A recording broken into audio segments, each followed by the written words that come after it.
నమస్తే. నేను మీ కుప్ప పద్మిని. ఇన్నాళ్ళు మీ సపోర్ట్‌ని నాకందిస్తూ, మీ ప్రేమని నాకందిస్తున్న ప్రతి ఒక్కరికి కృతజ్ఞతలు. ఇప్పుడు చూడబోతున్న ఈ వీడియో కూడా ఖచ్చితంగా మీకు ఉపయోగపడుతుంది. లైక్, షేర్ అండ్ సబ్స్క్రైబ్ చేసి మీ ఇష్టాన్ని, అలాగే మీ సపోర్ట్‌ని నాకందించండి. అలాగే ఈ వీడియో పట్ల మీ అభిప్రాయాన్ని కామెంట్ సెక్షన్‌లో కామెంట్ చేసి నాకు తెలియజేయండి. నమస్తే. నమస్కారం. రేపటి విశిష్టతని ఒకసారి చూద్దాం. రేపు 4వ తారీఖు డిసెంబర్ నెల 2024వ సంవత్సరం బుధవారం.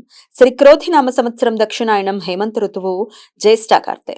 రేపు మార్గశీర్ష మాస శుక్లపక్ష తదియా తిథి మధ్యాహ్నం 1:10 వరకు, తదుపరి చవితి తిథి. పూర్వాషాఢ నక్షత్రం సాయంత్రం 5:15 వరకు, తదుపరి ఉత్తరాషాఢ నక్షత్రం. గండ యోగం మధ్యాహ్నం 1:57 వరకు, తదుపరి వృద్ధి యోగం. గరజి కరణం మధ్యాహ్నం 1:10 వరకు, వణిజ కరణం రాత్రి 1:02 వరకు ఉంటాయి. సూర్యుడు వృశ్చిక రాశిలో జ్యేష్ఠ నక్షత్రంలో సంచరిస్తున్నాడు.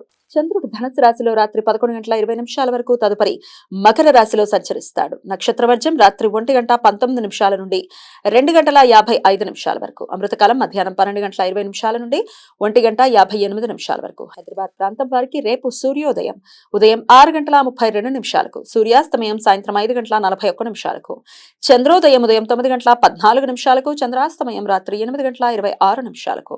అభిజిత్ ముహూర్తం లేదు. దుర్ముహూర్తం ఉదయం 11:44 నుండి మధ్యాహ్నం 12:29 వరకు. రాహుకాలం మధ్యాహ్నం 12:07 నుండి 1:30 వరకు. గుళిక కాలం ఉదయం 10:43 నుండి మధ్యాహ్నం 12:07 వరకు. యమగండం ఉదయం 7:56 నుండి 9:19 వరకు. రేపు అభియోగ తృతీయ.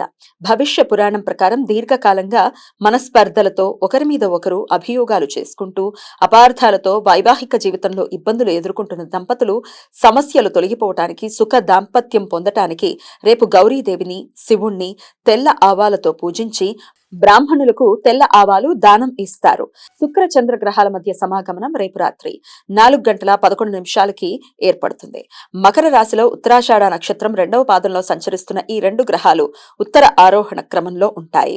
రాత్రి 4:11 శుక్రగ్రహానికి దక్షిణ దిశలో 2:15 కోణ స్థితిలో చంద్రగ్రహం చేరువవుతుంది. ఈ రెండు గ్రహాలు మన కంటికి సూర్యాస్తమయం తర్వాత సాయంత్రం 5:54 33° నైరుతి ఆకాశంలో కనిపించడం ప్రారంభమయ్యి రాత్రి 8:26 కనుమరుగు అవుతాయి. ఈ సమాచారాన్ని మనకు అందించిన వారు మేడికొండూరు విశ్వనాథ్ ప్రసాద్ గారు. ఆయనకు కృతజ్ఞతలు తెలియజేస్తూ శివనామ స్మరణతో సమస్త సన్మంగళాని భవంతు. నమస్కారం.